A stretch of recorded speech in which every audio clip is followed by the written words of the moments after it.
I'm Stephen, and yeah, I'm a F1 doctor in the east of England. This is some information about me, but today's not about me. So today's contents, so we'll be going through osteoarthritis, osteoporosis, and rheumatoid arthritis. So essentially we'll be covering how to recognize the signs and symptoms of these diseases, which investigation and when do you perform it, basic understanding of what's going on as well, some very, very simple pathophysiology. And then we will end it with the management of the three conditions before. I've put my email here right at the bottom. So if any of you would like to email me any questions, I'm always happy to take them whenever and however I can to help everyone. So these are the objectives. So without further ado, we'll start off with some definitions. So these have all been lifted from the NICE Guidelines website. So we'll start off with, what is osteoarthritis? So osteoarthritis is defined as a disorder of synovial joints, which occurs when damage triggers repair processes leading to structural changes within a joint. So these structural changes can often be loss of cartilage. They can be a formation of osteophytes, which is essentially new bone at the margin of the joint. There can also be lots of subchondral sclerosis, and on X-ray, you will usually see a reduced joint space as well. Osteoarthritis is something that typically occurs as you get older. However, there are juvenile causes for it as well, and there can be juvenile osteoarthritis as well. Any joint can be involved, and any joint which has any synovial fluid can be involved. Most commonly, the peripheral joints are affected the most. In the following slides, we'll talk more about osteoarthritis. And the other diseases that we're going to obviously be talking about are rheumatoid arthritis. So rheumatoid arthritis is a chronic systemic inflammatory disease. Early rheumatoid arthritis is defined as a disease which usually starts within 5 or less years from the onset of the symptoms. It's a inflammatory arthritis, which is obviously autoimmune, and it typically affects small joints of the hands and feet. And how it differs from osteoarthritis is it's usually symmetrical, and it affects both sides equally. And once again, like osteoarthritis, any synovial joint can be affected. What's a little bit different to rheumatoid arthritis than osteoarthritis is that there are actually lots of systemic manifestations of it, which we'll discuss as the talk goes on. And there are plenty of complications and comorbidities also associated with it. And we'll also be discussing osteoporosis.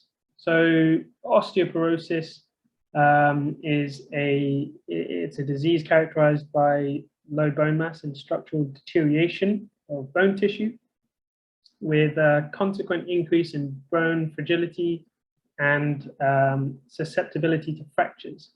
So these fractures are usually called fragility fractures.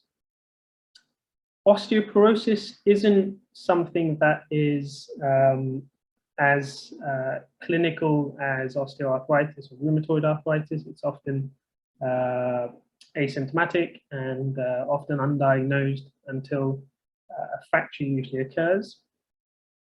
And osteoporosis can actually be described as an endocrine condition, and you'll understand why in the next few steps, or sorry, in the next few slides, why it can be described in that way. So some statistics. So these are all lifted from, once again, the NICE guidelines and various sources as well on Google. So osteoarthritis, or OA.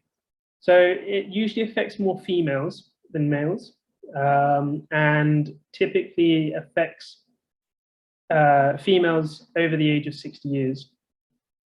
Between 2000, there's an error there, it's supposed to be 2000, I do apologize.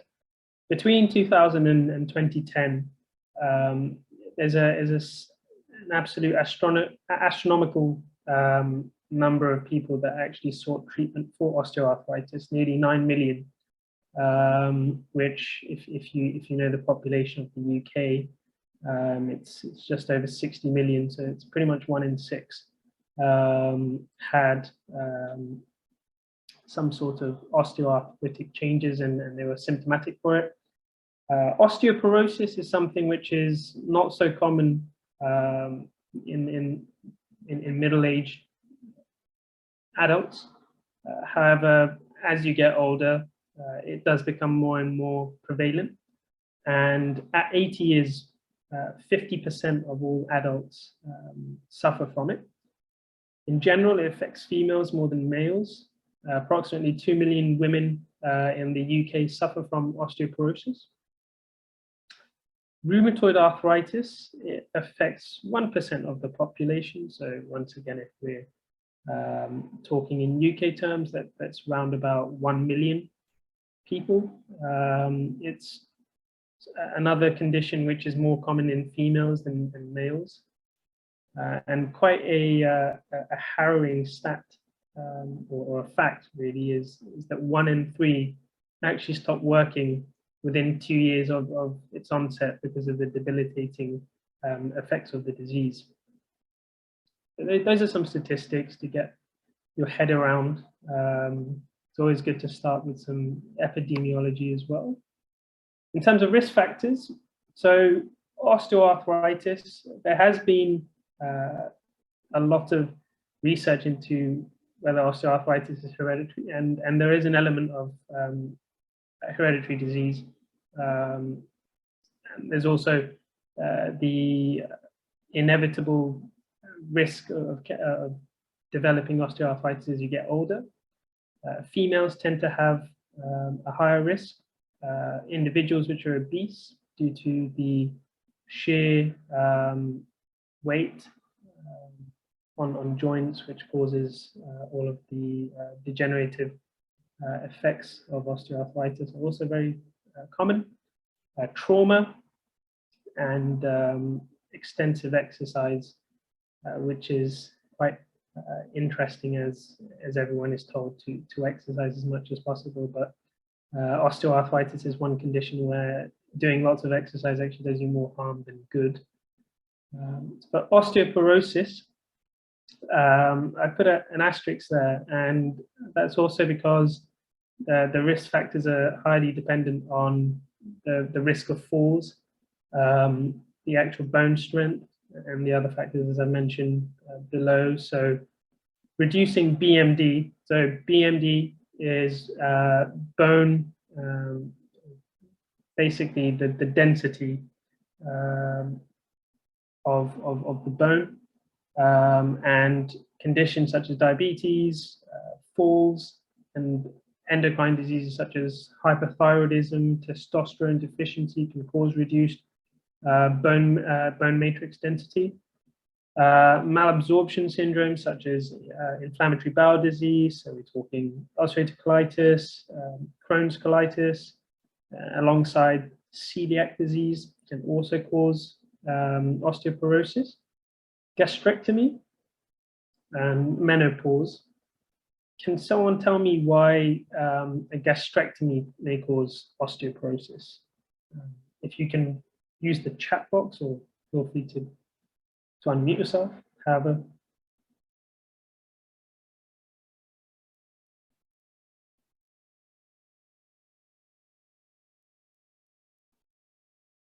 Can't quite see the chat box. I'll tell you if someone's written anything. Yeah.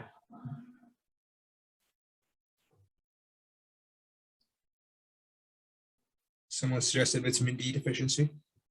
Yeah, it's exactly that. So as Lee and Mariam have suggested, there's obviously reduced absorption of vitamin D, which is needed for bone strength. And if you remove your stomach, you can't absorb it, and so your bones will suffer as a consequence. There can also be no effect on the bone density, but you will still have brittle bones, if that makes sense. And that's usually due to increased age, medications. So can someone suggest some medications perhaps which may cause osteoporosis? Once again, if you feel free to use the chat box. Yeah, we've got steroids. You have steroids, we have, yeah, hormone replacement therapy, you can, but really SSRIs, some diabetic drugs, and steroids are usually the most common causes. I think also anastrozole, which once again is a HRT, it's another one that can cause it. Smoking, rheumatoid arthritis, and previous fractures. The hashtag here is actually the in-hospital lingo for writing fracture. For anyone who's curious as to why I put a hashtag, it's actually previous fracture.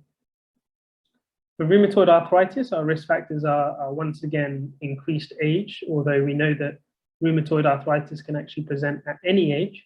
Typically, it starts between 30 and 50, but increased age will increase your risk of developing it. There's also HLA association. So HLA is the human leukocytic antigen. So people that have an expression of a particular HLA will have an increased risk of rheumatoid arthritis. Does anyone know which HLA it is?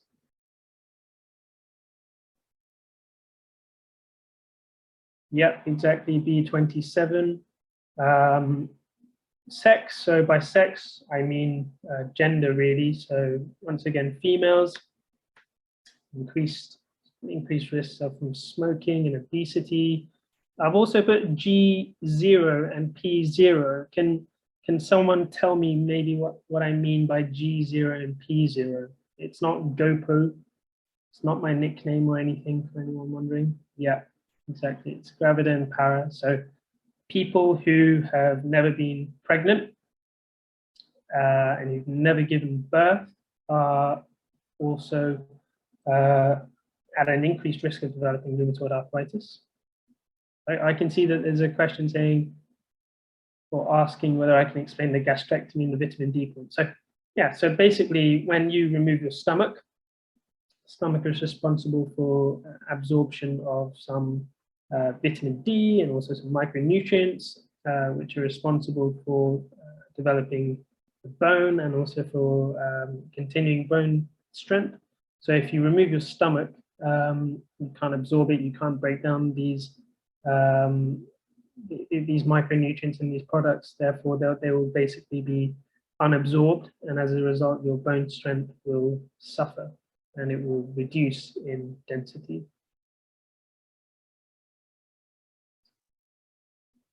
Fine, no worries. So we'll start off with osteoarthritis. So as I said, osteoarthritis affects 10% of males and 18% of females, typically over 60 years. Nearly 9 million people in the UK suffered from it and actually sought treatment for it between a 10-year span. The risk factors we've just discussed from the previous slide. This is the definition once again. It's a degenerative disease of synovial joints, which causes structural changes within a joint.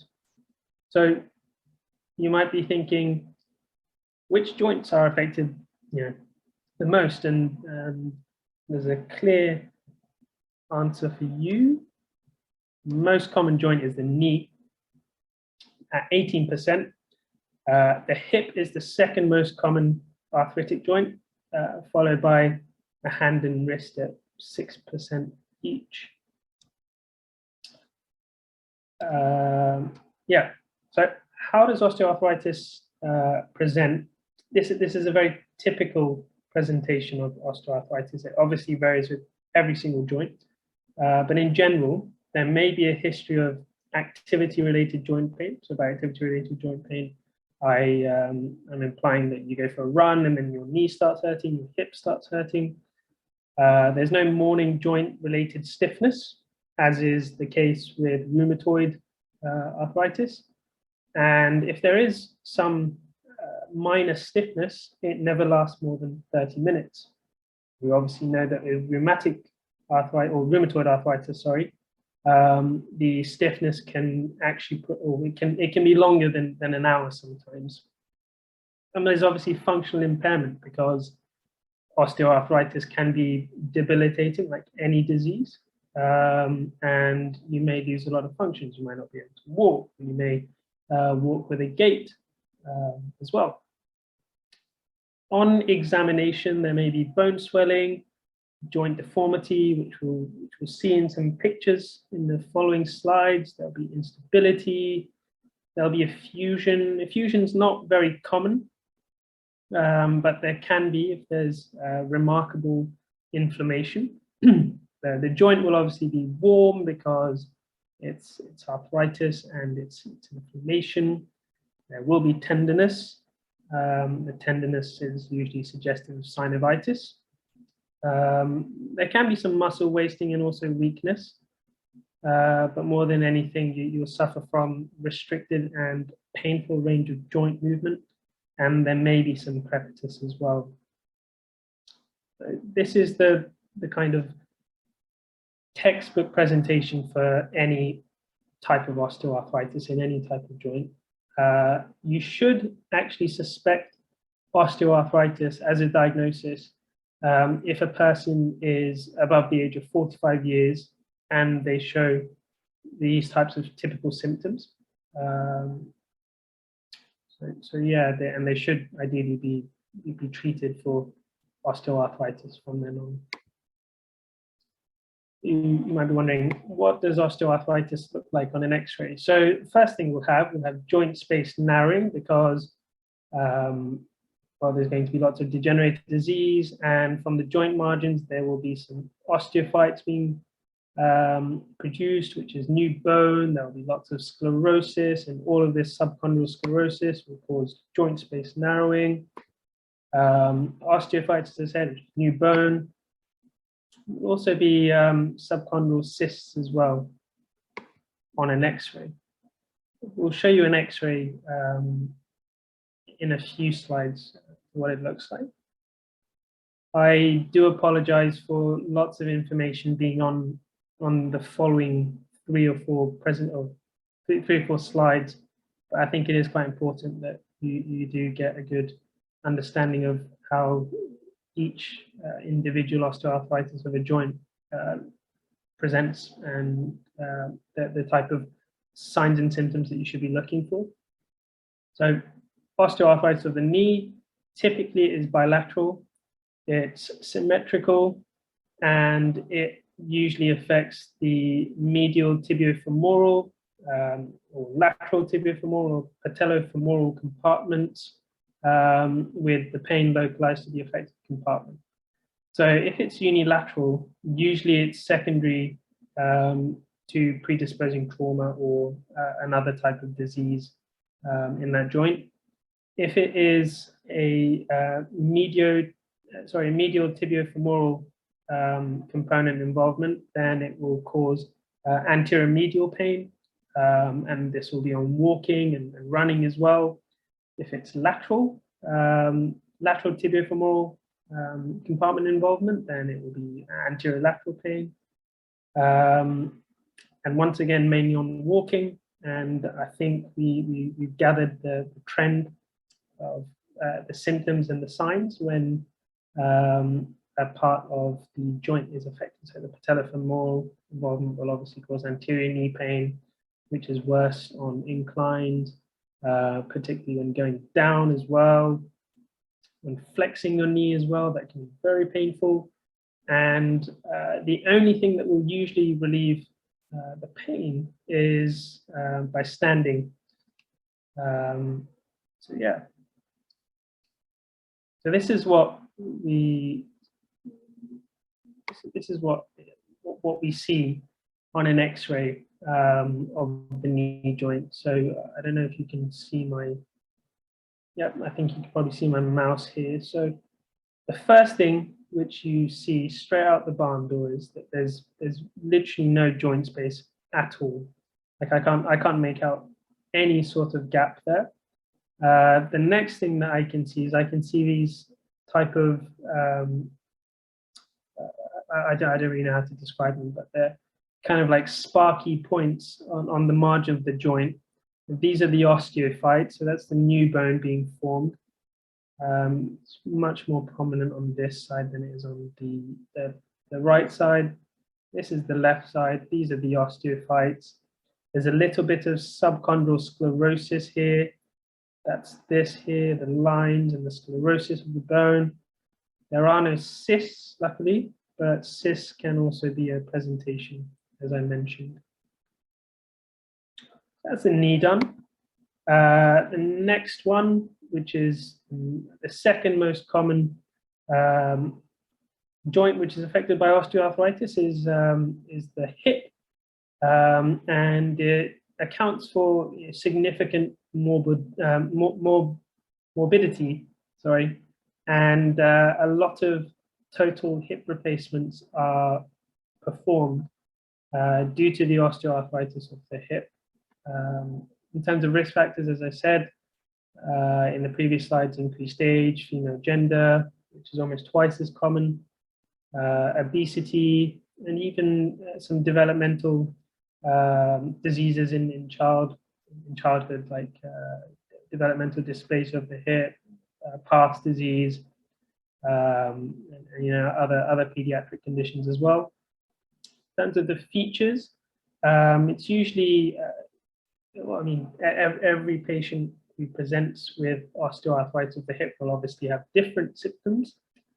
Not everyone will have the same, but I mean, there's usually a common trend, and it's usually a chronic history of groin pain after exercise, which is only relieved by rest. If they are particularly in an advanced stage of the disease, then there might be some extended morning stiffness for more than 2 hours, pain at night, pain even on rest as well. We typically use the Oxford Hip Score, which we'll see in the next few slides, which is quite a nice tool which we can easily and widely use across the country and across the globe to assess the severity of the osteoarthritis and also the debilitating effects of it on day-to-day function. In terms of NICE guidelines, the NICE recommends that if the features are typical, then a clinical diagnosis can be made. You'll see that in a lot of these rheumatology diseases and degenerative arthritic diseases as well, a lot of the diagnoses are actually clinical rather than diagnostic. So diagnostic would be bloods, other markers as well. Most of these are barn door and usually clinical. Right, so this is what an X-ray of the hip looks like. Once again, same theme here: loss of joint space, lots of sclerosis, a bit of osteophytes in the acetabellum here, and yeah, this is a very typical feature of osteoarthritis of the hip. This is the Oxford score. So I don't think you can see this very clearly. Even I can't see this very clearly, but Oxford score is essentially a severity score, which is looking purely in the past 4 weeks of the patient's consultation with an orthopedic surgeon or even a rheumatology physician as well. It's just basically assessing how debilitating and how much pain that the patient is in. There's usually 12 questions.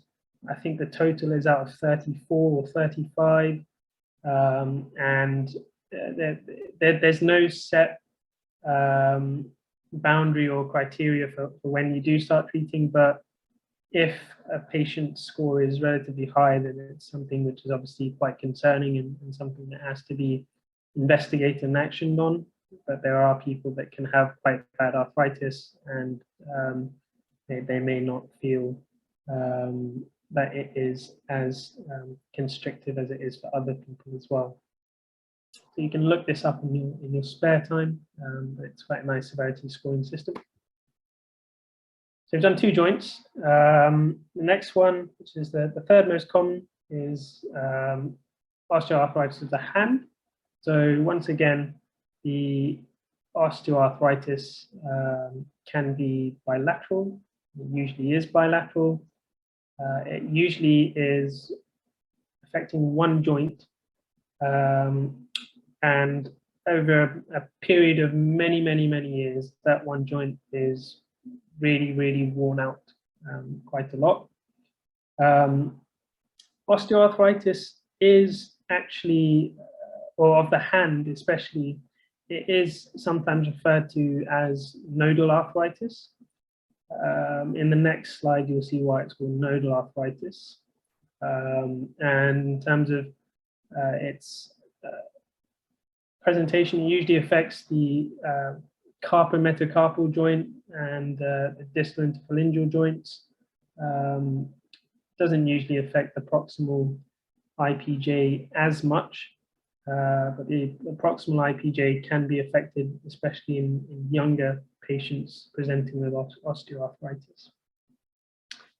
And its characteristic is episodic joint pain, which is an intermittent ache, which is provoked by movement and is only relieved by resting the joint.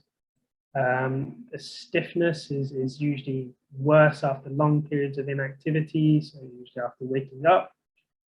Most of the time, the stiffness only lasts a few minutes compared to morning stiffness, as I mentioned. You also have painless nodes, and these are usually in the distal interphalangeal joints. They're known as Heberdin's nodes. Bouchard's nodes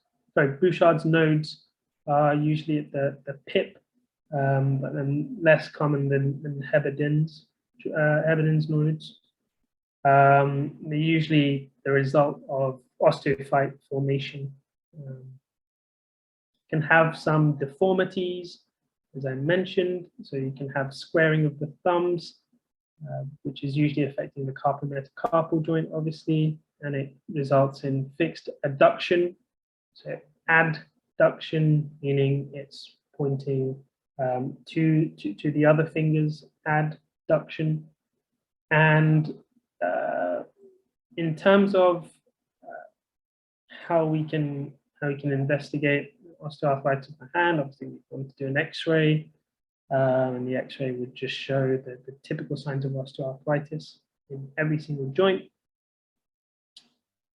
And yeah, functionally, people don't really suffer too much from the osteoarthritis, but if there is severe involvement, as it is as you get older, you can suffer from reduced grip strength, which can result in disuse atrophy and muscle wasting as well. So here is an image of a nice view of nodal arthritis or osteoarthritis of the hand. You can see in the image, I'll just, my mouse is gone again. Yep, there you go. So this is our deformity. Usually it affects the carpometacarpal joint at the thumb base. It can also affect other fingers, as you're seeing on this image. This is a node here. Is this proximal or is this distal? This is obviously proximal. Sorry, it's obviously distal.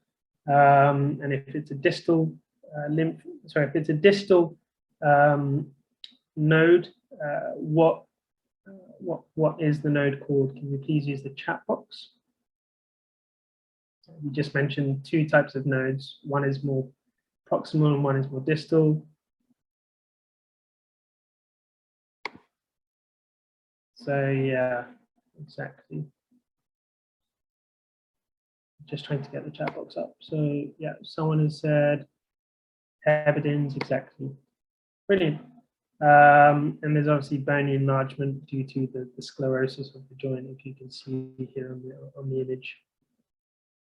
So that's osteoarthritis of the hand and the wrist as well. How do we manage it? So NICE guidelines published a management guide in 2014. It's not really changed since then, but initially every single patient should be offered help with weight loss, and they should be given advice about muscle strengthening exercise with stretchy bands, and also just general aerobic fitness, running, swimming, things like that, cardiovascular exercise as well. First things first, what we usually will give for pretty much every single painful disease, we'll give some paracetamol, and we'll give some topical NSAIDs like diclofenac or Voltarol, which is its trade name. Usually the topical NSAIDs are only indicated for osteoarthritis of the knee or the hand. The hip joint is quite a large joint, so it's not always the best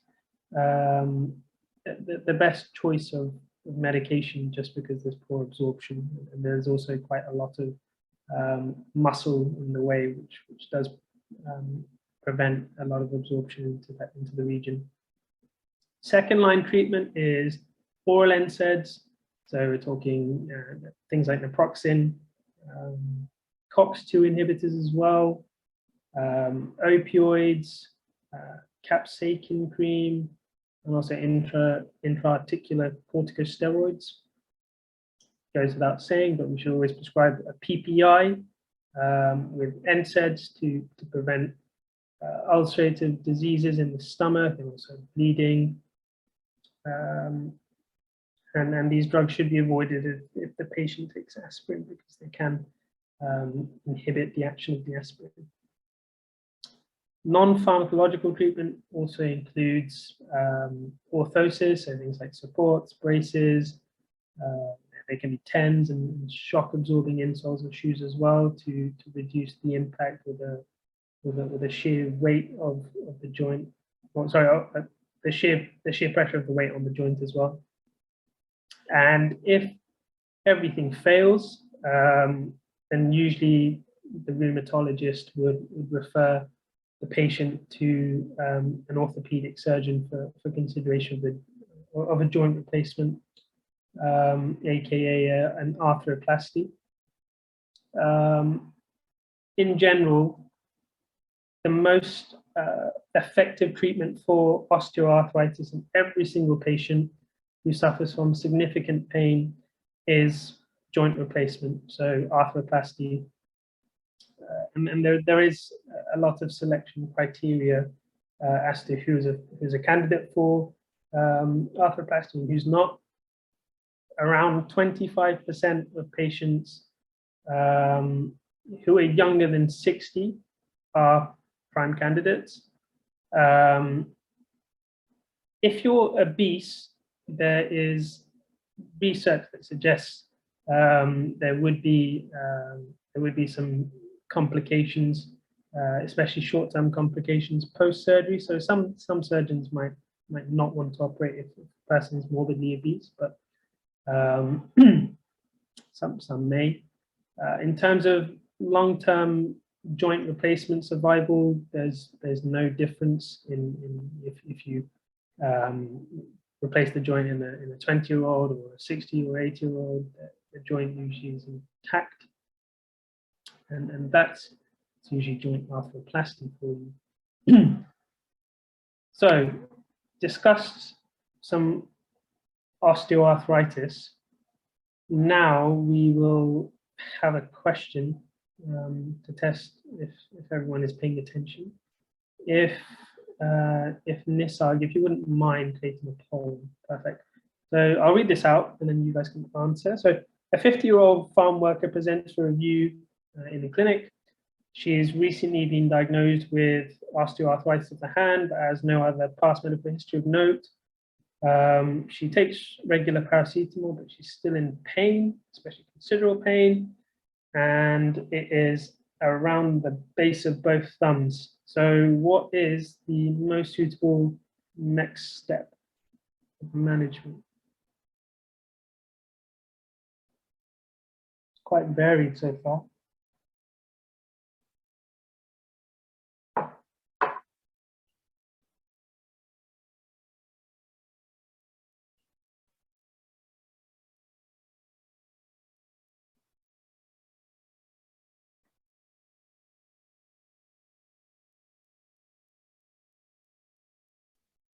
I'll give it another 30 seconds. Yeah, last few seconds.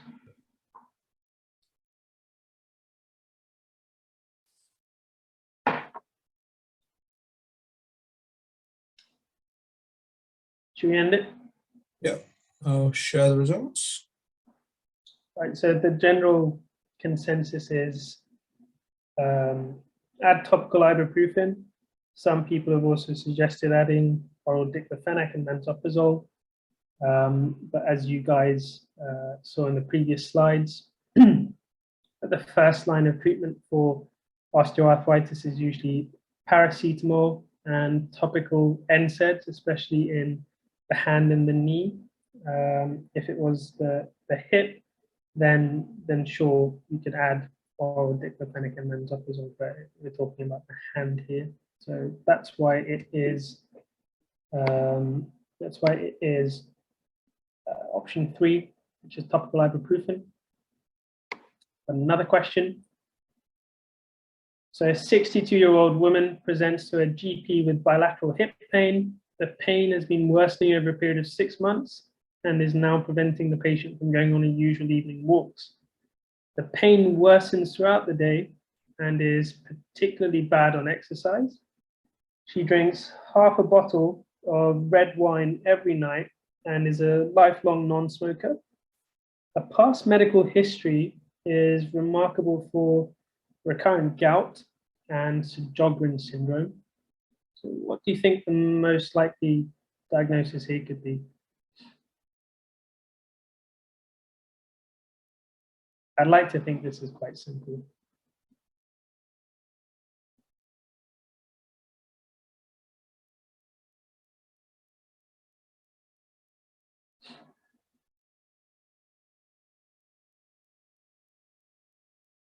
But it's a bit of a tricky presentation. It's not typical. I will give many people that have chosen some other options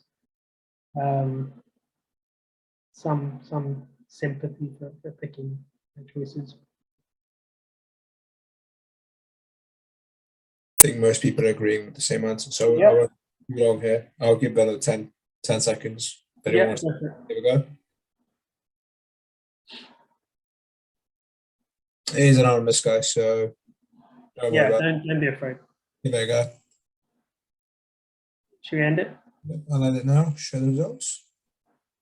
Yeah, exactly. So it's obviously osteoarthritis. The reason why it's osteoarthritis is it's particularly bad on exercise. And there's no history here which suggests that she's waking up with morning stiffness. The pain worsens throughout the day. You can infer that it's a 62-year-old woman. While she might not be going on her usual evening walk, she's obviously walking in her house or in her garden, and that's causing the pain to worsen throughout the day. And it will obviously only settle down when she's resting, when she goes to sleep. The recurrent gout and Sjogren are sort of banana skins. There is no link with Sjogren's or recurrent gout causing osteoarthritis to my knowledge, but it could be wrong. But yeah, a few people did decide it might be rheumatoid arthritis for that reason, but it's not, fortunately. Right, so yeah, there you go. So that's osteoarthritis done.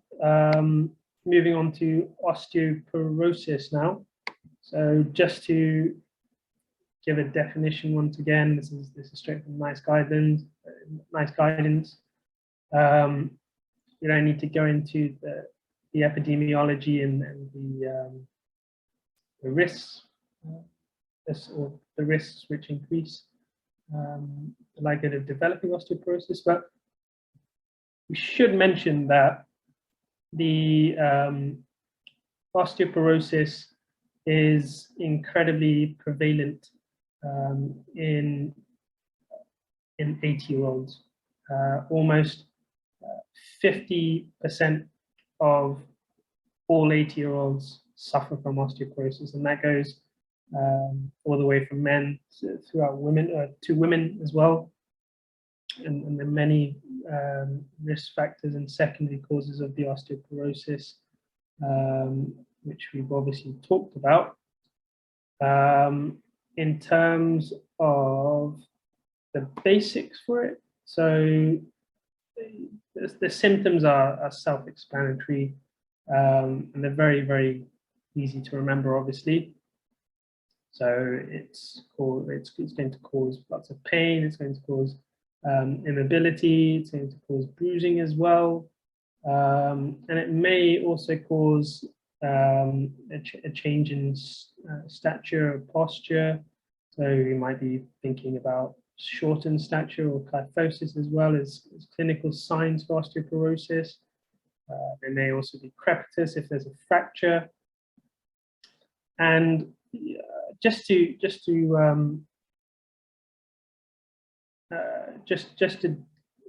quickly go over the definition once again. So it's a disorder which is affecting the skeletal system, and it's causing loss of bone mass. So the bone mineral density or matrix density, however you want to put it, usually decreases with age, but the World Health Organization has defined osteoporosis having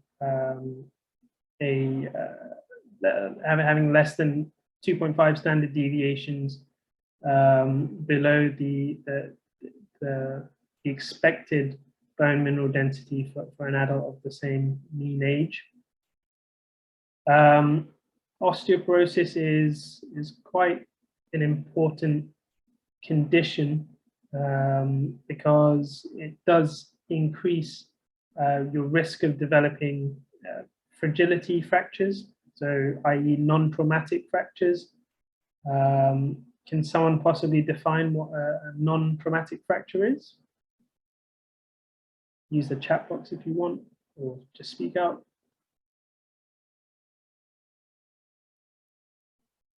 Nisar, can you just tell the definition, please? I can't. Yeah, someone suggested stress fractures.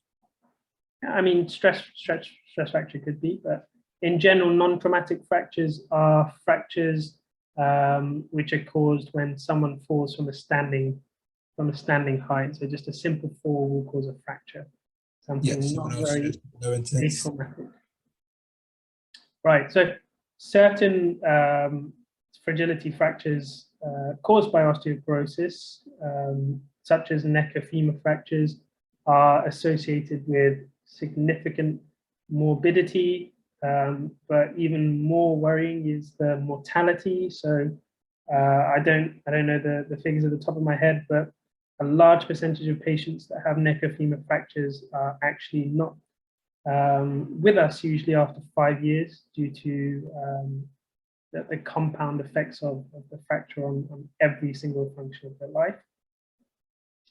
And the major risk factors, obviously, as I've said, corticosteroid use, smoking, increased alcohol, etc., etc. I've put DEXA here. So if all of you guys know what DEXA scan is, so DEXA is a dual energy X-ray absorptiometry scan, and it's usually used for osteoporosis, and in general any disease where you suspect that some bone density may be maybe slightly reduced, even increased as well, for that matter. Usually looks at the hip and the lumbar spine in particular, and the criteria is very simple. If the T-score is less than -2.5, treatment is recommended. And if it's above that, then it's usually osteopenia, so reduced bone, not reduced bone mineral density. There's a T-score, and there's obviously a Z-score as well for DEXA scan. So DEXA scan with a Z, or which use Z scores, not all of them do, but some do, are usually comparisons of a person's bone density with an average person of the same age, sex and race. How do we treat osteoporosis? Just very, very generally in basics before we discuss the specifics later on. Usually give them an oral bisphosphonate and see how they get on, basically.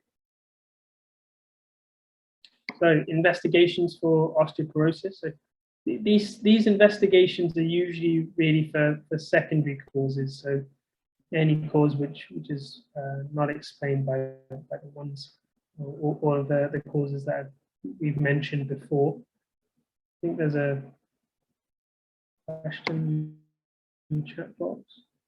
So I'm not entirely sure why the T-score is preferred to the Z-score. I think the T-score is more preferred in young, well, not young patients, but patients usually in the middle age, in the middle age bracket and above. But the T-score is just easier to calculate because you're using the bone density along with the age rather than the other factors such as gender and things like that as well, and race. I hope that makes sense. So investigations, as I said, so these are mainly for the secondary causes. And if a patient has a fragility fracture and let's say if they're above 75, then you would attribute that to osteoporosis. You wouldn't need to do a DEXA scan to confirm it. But if they're less than 75, they've had a fracture, then you might want to look into what's caused the fracture. So there's obviously multiple diseases which can mimic osteoporosis. Some of those are most commonly multiple myeloma, which will cause lytic lesions, which will once again cause the bone to break up. Can be osteomalacia as well.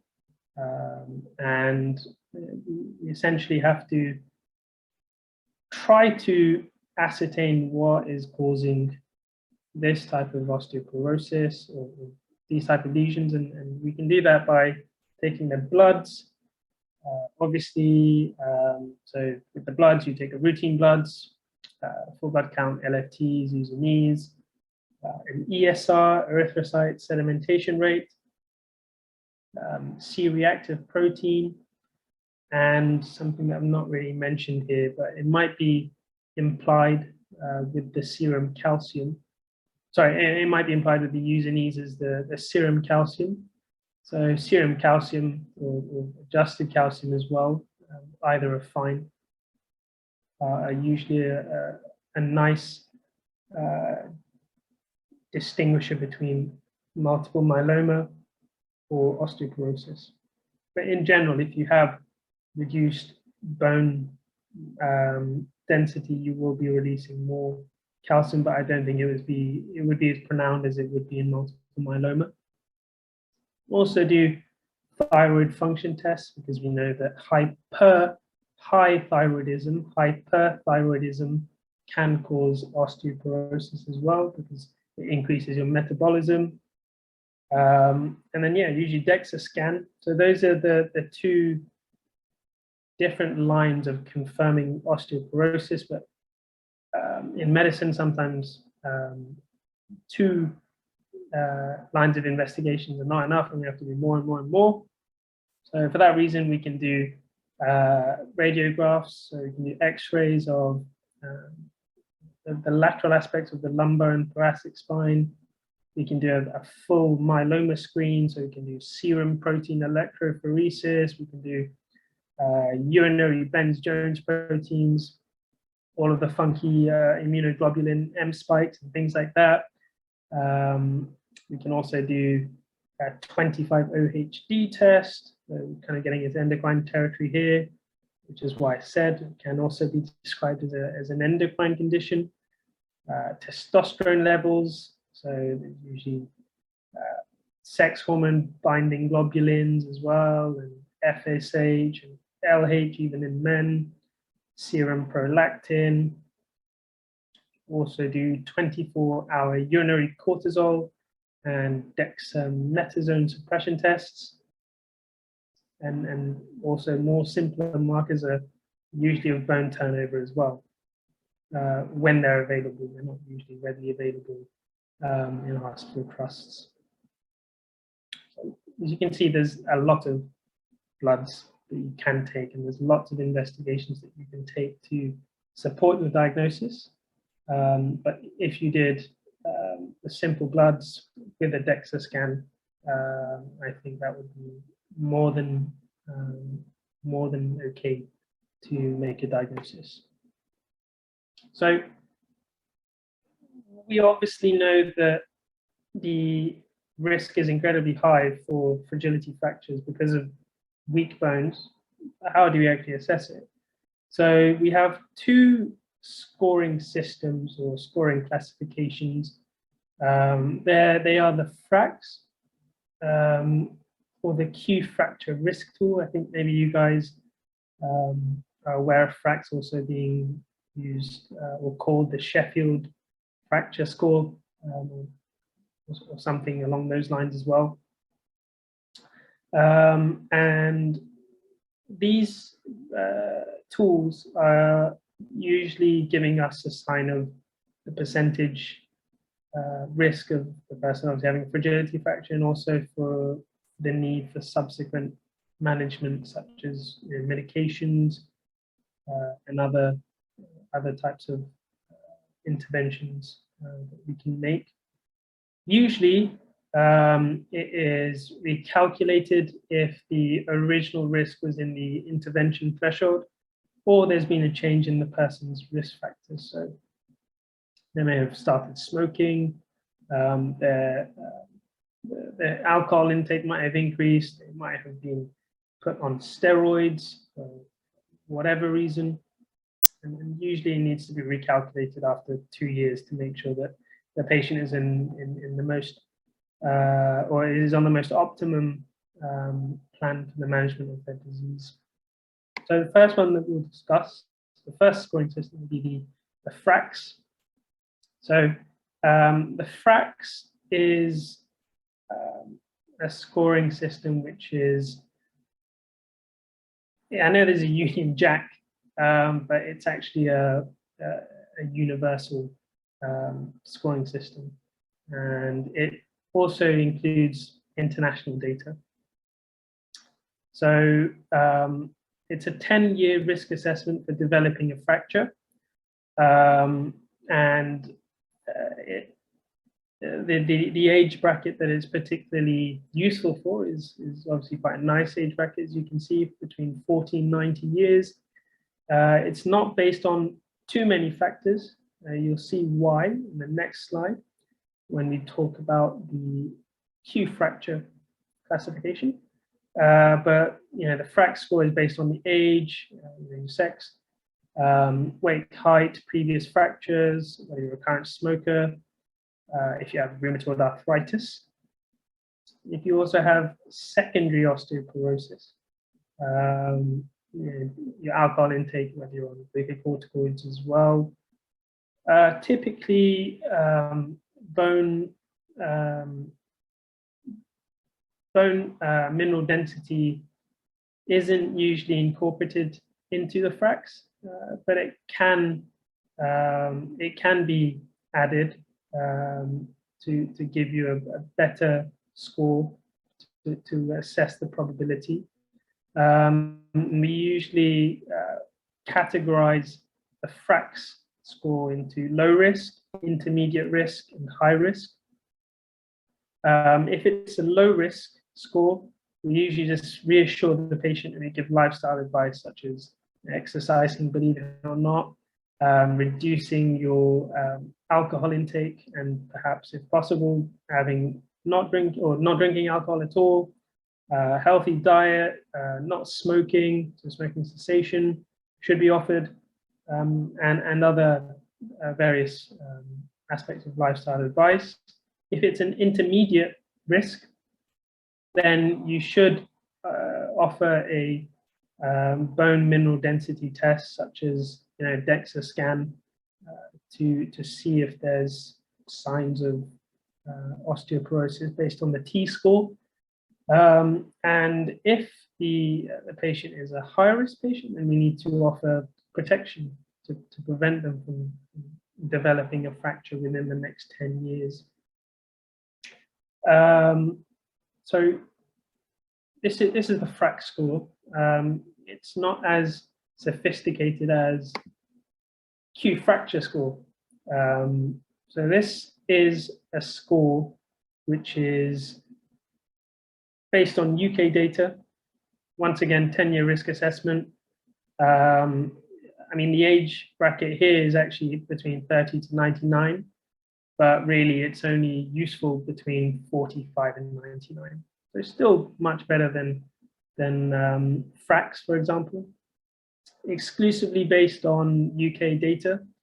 It's based on cardiovascular disease, history of falls, whether you have chronic liver disease, rheumatoid arthritis, type 2 diabetes, whether you take antidepressants, HRT, BMI, everything, basically. And as you can see in the graphic there, there's a lot of questions.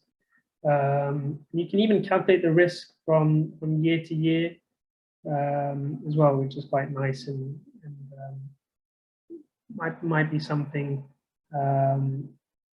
worthwhile telling the patient also to reassure them, but also to try and better aid their decision whether they would like to have some treatment for it as well. So if the risk is high, it's usually a percentage greater than 10%. If it's intermediate or low, it's usually any score between 1 and 10% really.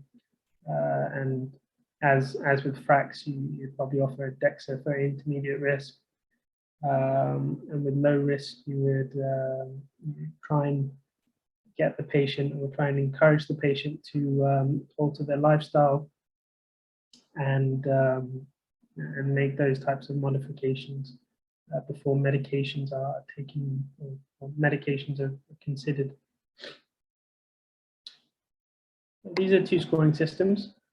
You can obviously have a normal fragility fracture and then also develop osteoporosis. You don't have to have osteoporosis before a fragility fracture necessarily. And if a patient is greater than 75 years old and they have a fragility fracture, it's usually presumed that they do have underlying osteoporosis, and they should ideally be started on oral bisphosphonates like alendronate or alendronic acid, however you want to put it, without a DEXA scan, purely based on their age. And if they're less than 75 years, then you want to perform a DEXA first, and then incorporate that into the FRAX to better aid the score, and then you manage it according to the low, intermediate, and high risk. This is what osteoporosis looks like with the bones. You can see there's lots of spacing, and that's because the bone is losing all of its density. And you can see that, well, you can see how it progresses basically. Onto the DEXA score. So you're probably thinking, what is this green, yellow, red graphic? It's a nice, colorful system to calculate the the T-score, which is the bone mineral density over the age of the patient. Usually it's performed on the lumbar and the hip bones, as you can see here. So as we said before, the T-score is based on bone mass of the young reference population. A T-score of less than 1 is, well, less than -1, sorry, is normal. If it's between -1 to -2.5, it's osteopenia. And if it is less than -2.5, it's osteoporosis. And that is the definition of osteoporosis. This is a nice MRI image of some vertebral fractures in the lumbar region again. You can see that, yep, this is my mouse. This is an okay L5, L4 here is once again normal, but L3, L2, L1 are quite, I mean, they're remarkable in their interpretation because they are very reduced. They look fairly brittle. They've lost a lot of density. And I'm sure if we went back to the previous slide, they would probably look a lot like this type of bone. There'd be lots of space.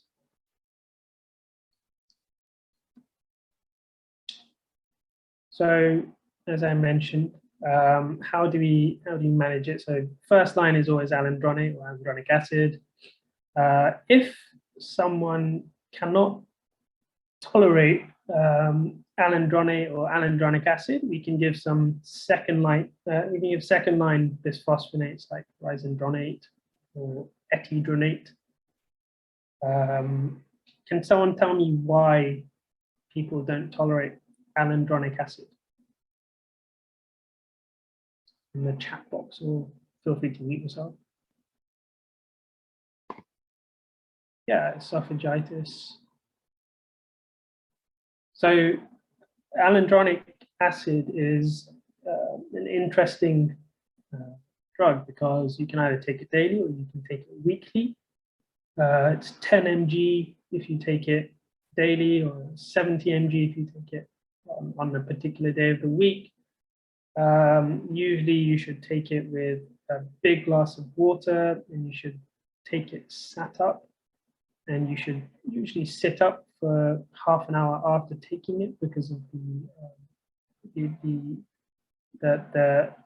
dyspeptic type symptoms and the uncomfortability of taking it. You should always offer vitamin D and calcium supplementation, so add cal or various types of vitamin D medications that you guys know. You should always offer them to your patients. You can also give some SERM, so selective estrogen receptor modulators like meloxifene, and you can also give strontium ranulate, and the strontium ranulate is actually a dual-acting bone agent which increases the deposition of new bone by osteoblasts, and so basically it reduces the resorption of bone by inhibiting the osteoclasts. And you can also give denosumab, which is a monoclonal antibody, which is inhibiting the rank ligand.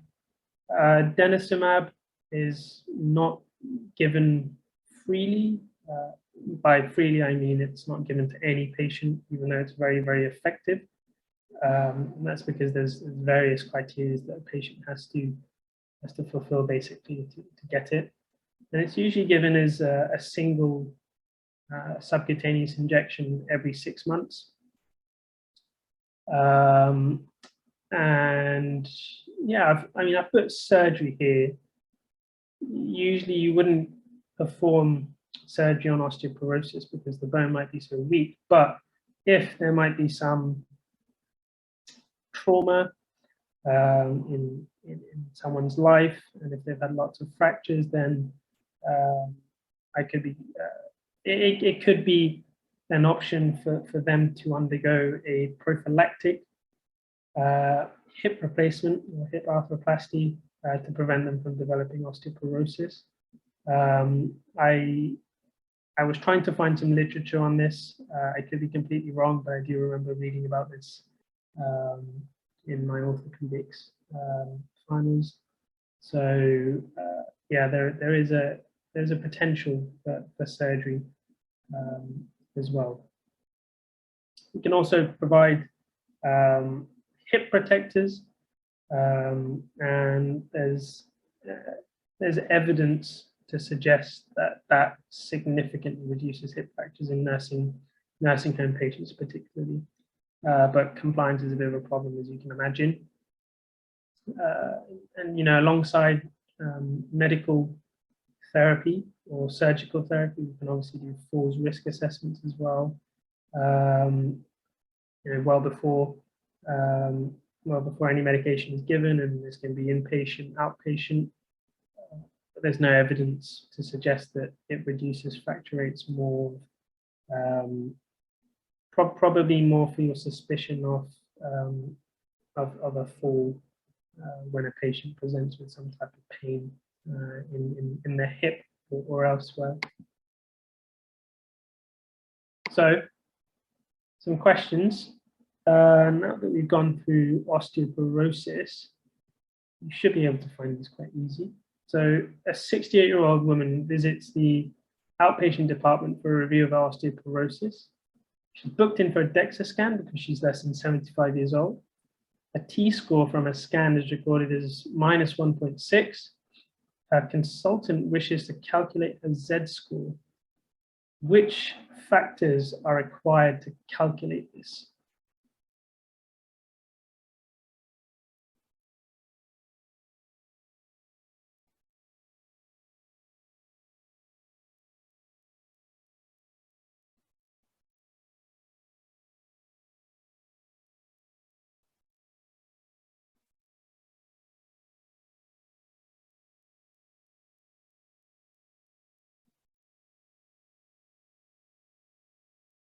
Very, very voting going on here.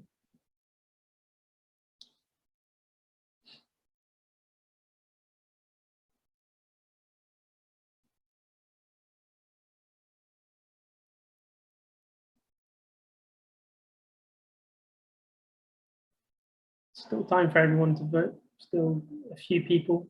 If you're uncertain, it's all anonymous, so you won't be judged, and you won't be judged anyway if you do choose the wrong answer. We're all here for learning, so feel free to vote.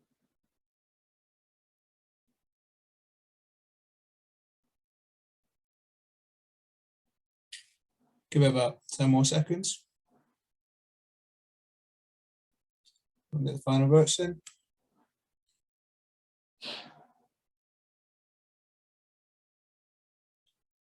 Right, going on the polls now. Yeah. Okay, so a lot of people put yes, exactly. So it is age, gender, and ethnicity. I've somehow labeled the wrong answer here on the slide, but it's actually age, gender, and ethnicity. It's not smoking history. It's not Instagram followers. Age, gender, ethnicity is needed for the Z score.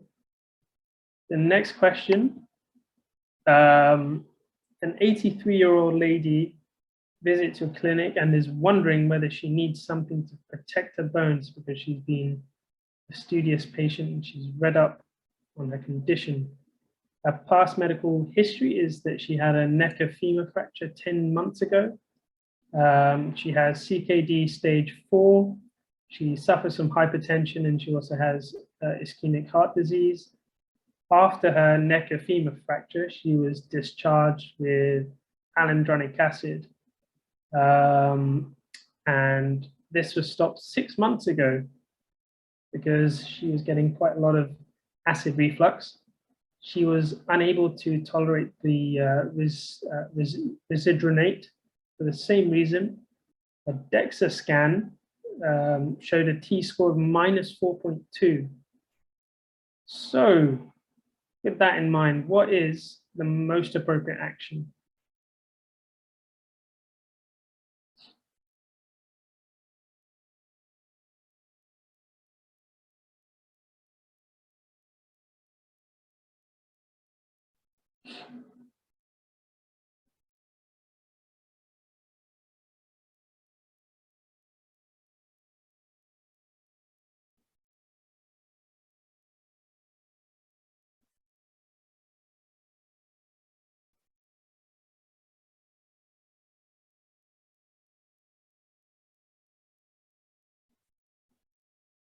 Give it a couple more seconds, Miss Ab. Yep. Again, there's a good spread of answers. Yeah. Yeah.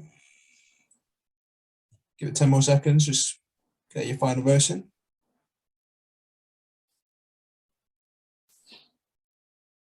And then the pause there.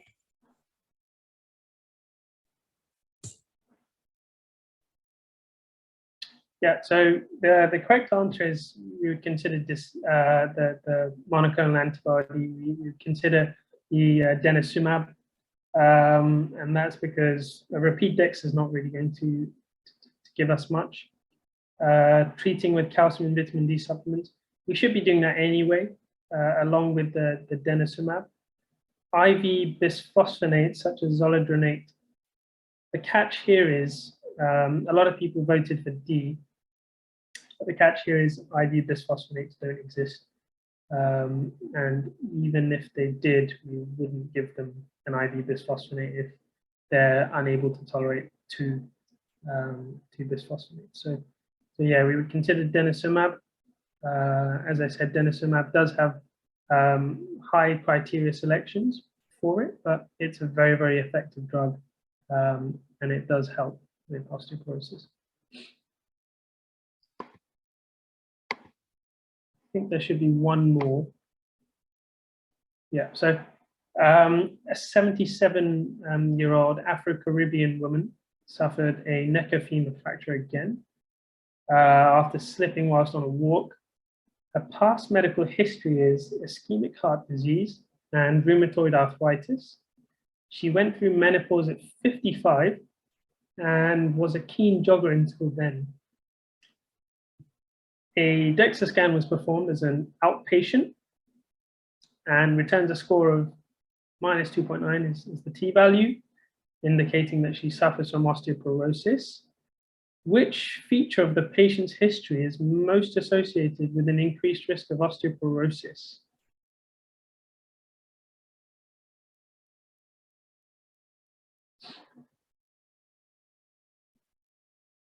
Sorry about that, side the poll whilst you're reading question. Sorry, what was that? No, I just started the poll whilst you're reading question. No worries.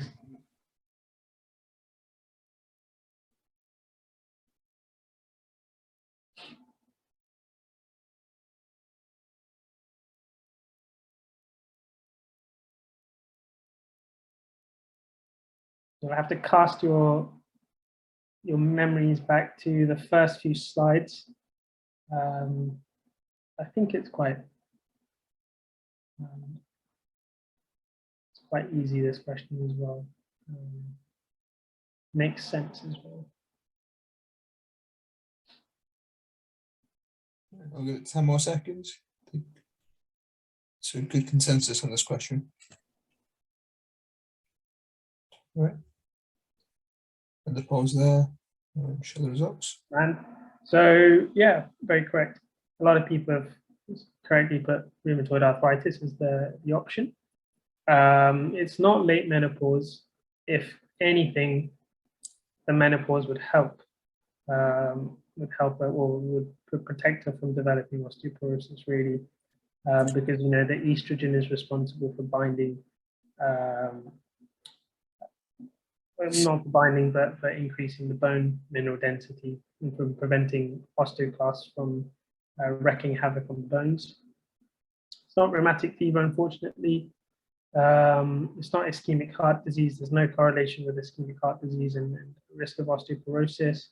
It has to be rheumatoid arthritis. So rheumatoid arthritis is the correct answer here. So let's see if you guys are awake. I hope you are. Which one of the following X-ray changes is not associated with osteoarthritis?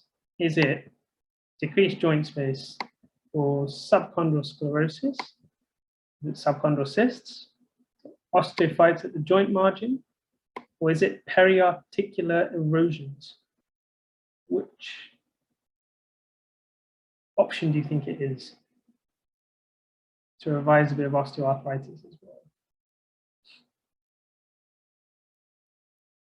16 people are awake, which is good to see.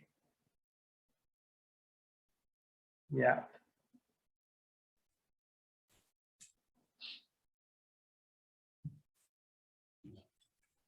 This is awesome. Almost everyone has voted. If you haven't, I'd encourage you to vote if you can, if you want to. A few more seconds. Yep.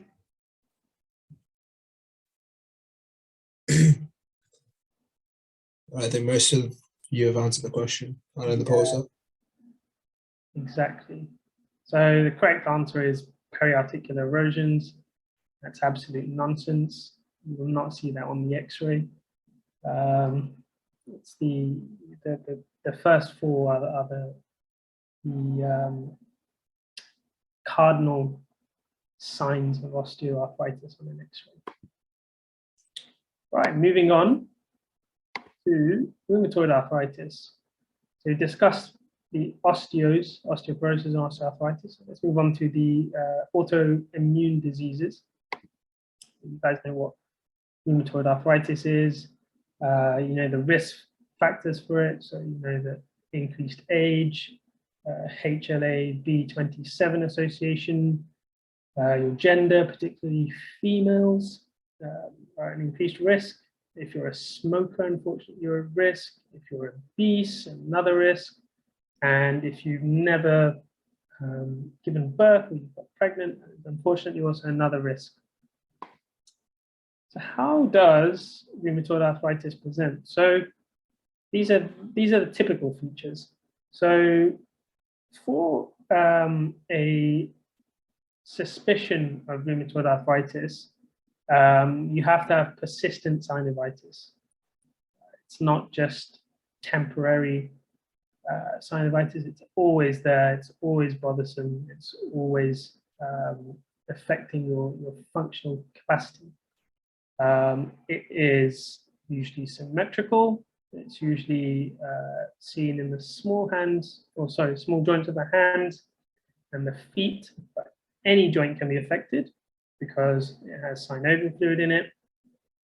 There will be pain at rest and inactivity, unlike osteoarthritis. There will be some effusion as well, potentially. The stiffness will be in the morning and it will be more than 1 hour.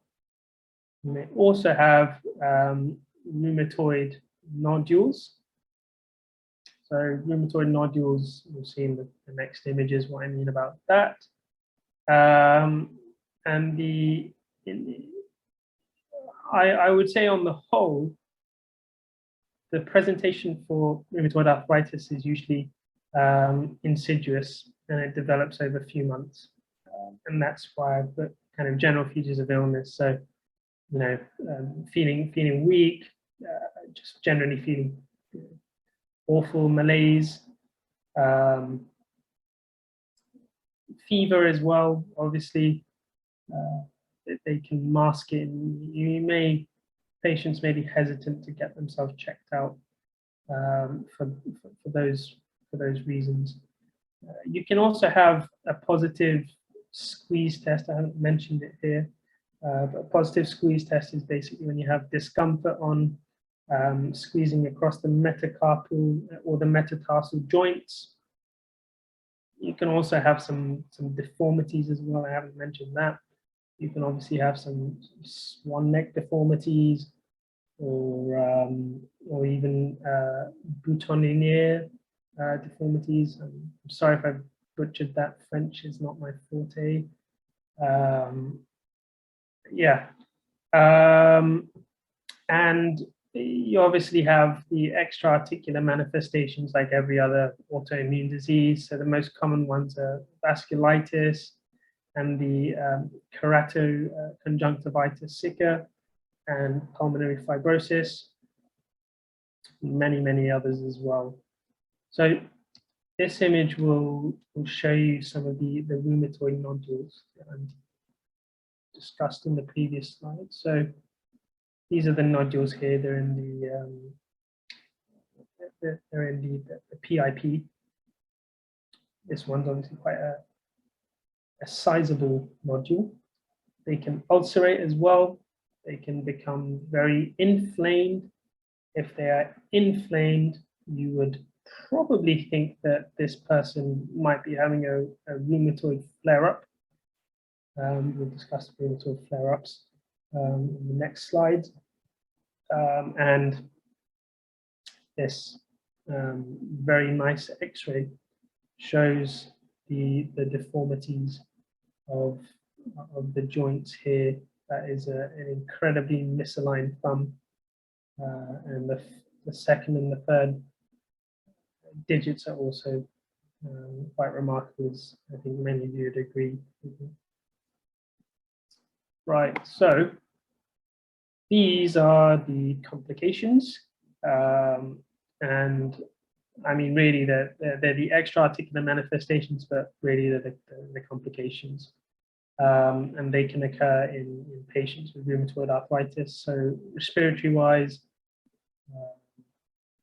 let's see to find it. Here we go. So respiratory-wise, you can have pulmonary fibrosis, you can have alveolitis, you can have pleural effusions, pulmonary nodules as well, which may mimic a mass on an X-ray. You can have bronchiolitis, and because you are receiving, because you are on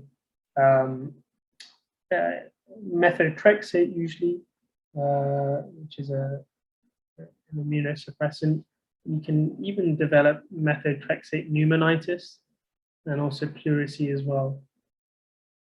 In terms of the eyes, you can have keratoconjunctivitis sicca, which is dry eyes, also dry mouth.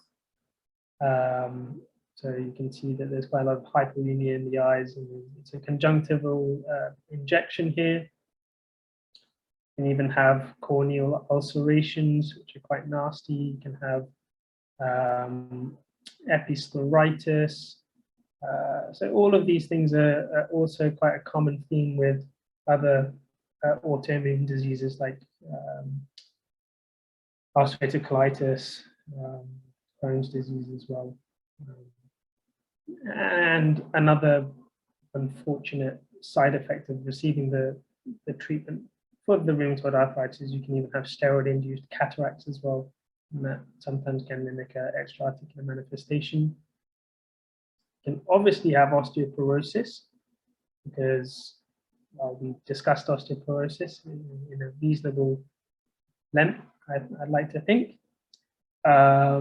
And the vasculitis is a serious issue, along with the elbow nodules and the rheumatoid nodules in your hand as well. Less common is something called Felty syndrome. It's very rare, and that's usually splenomegaly along with the rheumatoid arthritis, presents with neutropenia and lymphadenopathy as well. Very rare in general. I think you'd have to be incredibly unfortunate to have Felty syndrome because it can be incredibly morbid. And also amyloidosis as well. I haven't mentioned it, but amyloidosis is another less common extra-articular manifestation. Right, so investigations. As I said, most of these diseases, it's a clinical diagnosis rather than a diagnostic diagnosis. diagnostic meaning lots of tests. But we can obviously do investigations such as bloods and x-rays to aid our diagnosis. So general blood tests, full blood count, USINEs, CRP, ESR as well, which is more of a specific blood test, but nonetheless, it's a blood test. Something that we've not really discussed so far are rheumatoid factor and anti-CCP, so anti-cyclic citrullonated peptide. So to begin with, rheumatoid factor, whilst it's called rheumatoid factor, not every single rheumatoid or rheumatology disease has a positive rheumatoid factor. In fact, it's incredibly non-specific for rheumatoid arthritis particularly. So what's more specific is actually anti-CCP antibodies. And there are also a lot of other rheumatoid markers which can be sensitive to rheumatoid arthritis, but not always specific. ESR, as I've mentioned, something that I've not mentioned here, you can do something called latex agglutination test. Once again, it's very it's very lab-based. It's not very specific, but it's nonetheless another investigation that we can use. The gold standard is usually X-ray of the hands and feet. Can even ultrasound the joint as well to rule out osteoarthritis or some other type of disease, and then an MRI of the joint as well, because MRI is usually more sensitive to soft tissue disease. So just wanted to quickly mention that, I think I have very quickly mentioned it, but in general, rheumatoid factor, it is positive in rheumatoid arthritis sometimes, but not always. It's not specific. In fact, I think a positive number of patients with rheumatoid arthritis and having rheumatoid factor positivity is somewhere between 60 and 70%. Anti-CCP is much more specific. It can actually be detectable, I think, up to something like 10 years before the development of the rheumatoid arthritis. And so there's lots of studies going on now whether you can actually investigate for rheumatoid arthritis beforehand, and maybe this might even reduce the need for disease-modifying anti-rheumatoid drugs as well. So yeah, these are the investigations. This is a classification system. It's the ACR, so it's the American College of Rheumatology, and they initially had this criteria gets renewed very, very rarely. The last one before 2020 was 2010, and it's looking at joint involvement.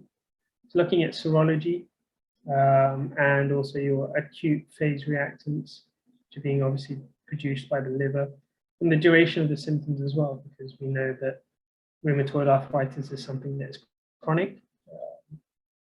So I'm not going to go into the classification. I think you can read. But for patients, its target is basically for patients with at least one joint with definitive clinical synovitis, which is not better by another disease. And that, by default, would define the rheumatoid arthritis, because ideally you would have ruled out psoriatic arthritis, viral polyarthritis, gout, and also lupus as well. Perhaps even septic arthritis as well. It's another one to rule out. So yeah, this is the ACR, American College of Rheumatology classification for diagnosis of rheumatoid arthritis.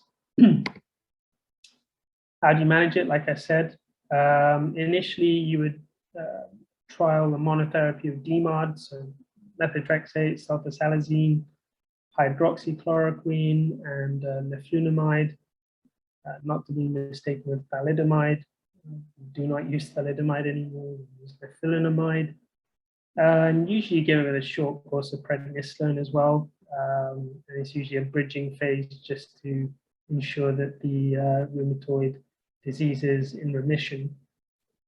And if you have poor response to at least two, so you try the methotrexate, failed, sulfasalazine also failed, we can trial TNF inhibitors like etanercept or infliximab as well. And there's also an option of adalimumab. Rituximab infusions every 2 weeks are another option. I don't think many patients end up down that road, but you can never know how someone will respond to treatment. Last case scenario for every rheumatoid or for degenerative diseases is obviously surgery, so it would be an arthroplasty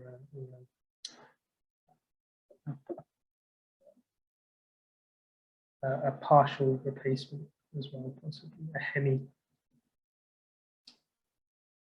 These are what NICE guidelines suggest that should be included in the management of rheumatoid arthritis. Another important point to add is flare-ups. So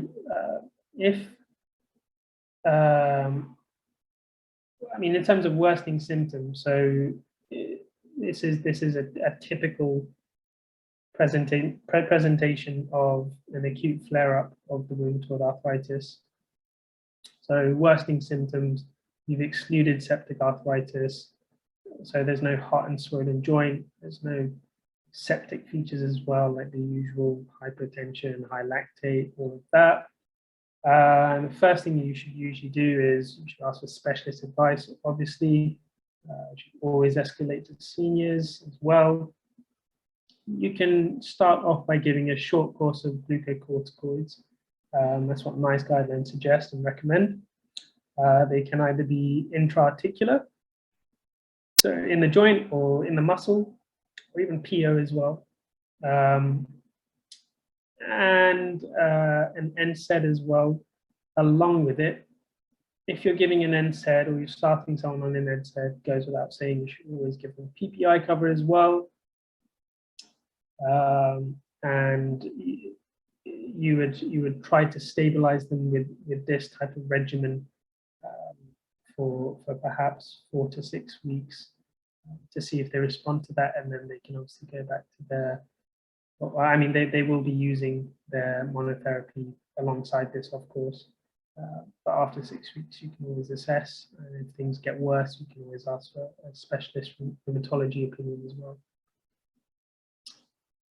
Right, so I've not mentioned this in the other slides for the other diseases, but I think prognosis is quite important to mention for rheumatoid arthritis. So a poor prognosis is linked with having a positive RF. If you have anti-CCP antibodies as well, that's also a sign that you've got bundle rheumatoid arthritis, and it's quite an advanced stage of rheumatoid arthritis. If you have HLA-DR4 association along with the B27 and all the other spondyloarthropathies, it's also a poor prognosis. If it started insidiously, if it's affecting your day-to-day function, as I mentioned, an alarming rate of a third of people that are diagnosed with rheumatoid arthritis end up having to stop work due to how debilitating it is. Advanced disease, on an X-ray. If you've got lots of deformity, got the nodules as well, it's not a good sign. And then the extra-articular manifestations as well. And I think I think many people would also agree with me, especially the rheumatologists. I think females in particular have a poor prognosis in general because it's affecting them more. And yeah, it's unfortunately not a sign of good prognosis if you're a female. Obviously, good prognosis is everything opposite to what I've just said here. That's rheumatoid arthritis. Let's end with some questions, approaching the last 3-4 slides. So a 26-year-old woman presents to the GP with pain, swelling in her hand joints for the last 4 months. She mentions her joints are stiff in the morning and the stiffness usually lasts for an hour. She denies pain or swelling of her elbows, ankles or knees. On examination, she has swelling and tenderness of the second and third MCP joints of both hands. And the lab results show that she has an elevated ESR and CRP. So from our knowledge of NICE guidelines, what should be performed as an initial investigation on every single patient with this type of presentation?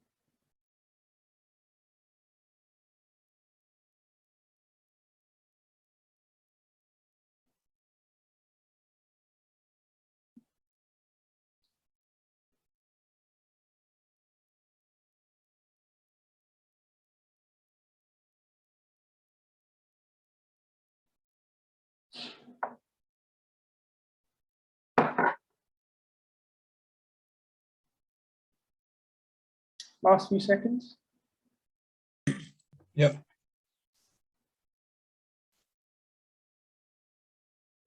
The majority of them got gone for the same answer. I'll end the pause now. Sure. So yeah, correct. It's X-ray of the hands and feet.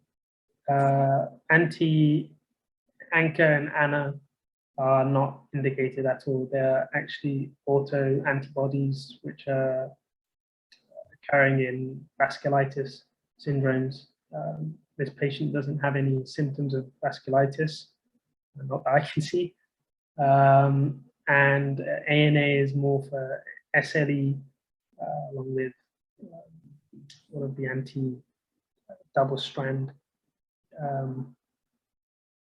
anti-double-stranded DNA, ANA as well. That's all very SLE, not really rheumatoid related. Serum uric acid is useful for monitoring the extent of hyperuricemia in gout. Unfortunately, this is not looking like gout. This is looking like rheumatoid arthritis. So it is X-ray of the hands and feet. The next slide. So you are a rheumatology registrar, not a radiologist. You are a rheumatology registrar, and today you will be seeing outpatients in clinic. Your first patient is a 36-year-old woman who presents with intermittent pain and swelling of the MCP joint for the past 3 months. An X-ray shows loss of joint space and soft tissue swelling. RF factor is positive and a diagnosis of rheumatoid arthritis is made. What will your plan be for this lady's initial management?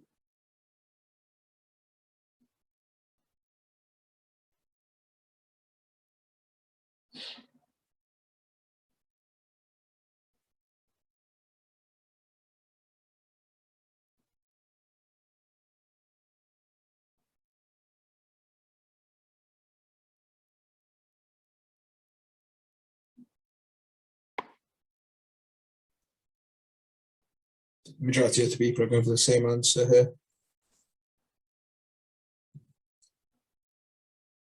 Yeah, looking pretty good. I'll give it 5-10 more seconds.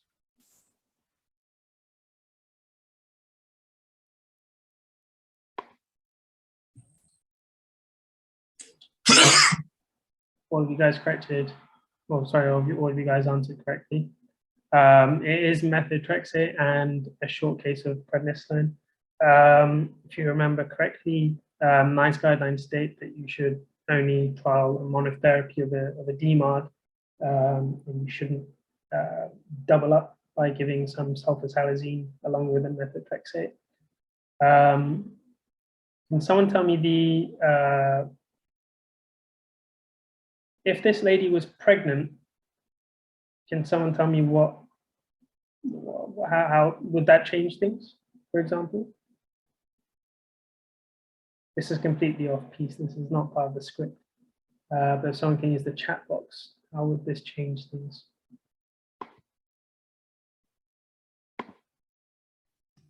Exactly. So methotrexate is obviously teratogenic. So if you get that in your PSA, please do not pick the methotrexate. Yeah.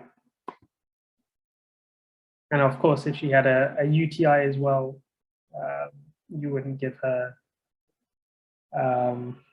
trimethoprim or sulfamethoxazole. You obviously wouldn't do that as well. It's very hypothetical. So yeah, fine. So I think those are the usual questions done, or the classic questions. Please can we use the chat box to just describe the differences between osteoarthritis now and rheumatoid arthritis from everything that we've learned during this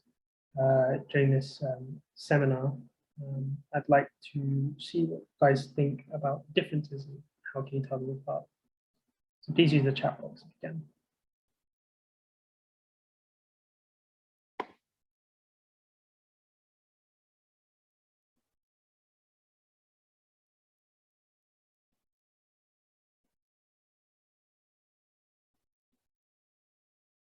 Okay, so I think someone has put, yeah, osteoarthritis improves with rest, rheumatoid improves with activity. Yeah, right on. In terms of ages, what types of ages are we looking, or which particular age brackets are we looking at, which would be a high risk of developing osteoarthritis in comparison to rheumatoid? Yeah. So osteoarthritis will be in the elderly, or as you get older. Rheumatoid arthritis is usually diagnosed between 30 and 50. Fine. But what type of joints are affected?